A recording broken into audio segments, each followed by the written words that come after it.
December 24th, market opens, makes what turns out to be a 15-minute high over here. Here's the 1 hour.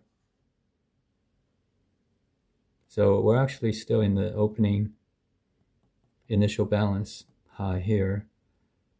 But in any case, we do exceed and make a fake breakout of the 15-minute range.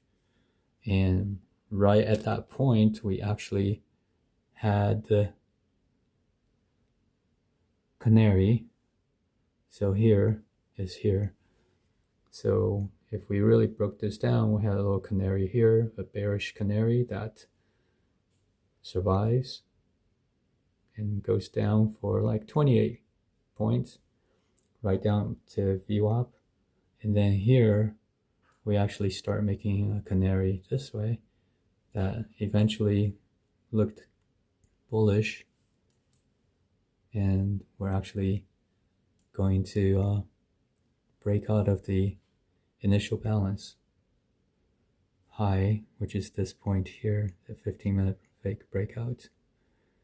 We held the anchored VWAP, but the main thing is this canary over here, and this would have been hard to recognize as a canary, but basically here, holding the VWAP, and then it's very slow action until we get to here and volume is starting to come in.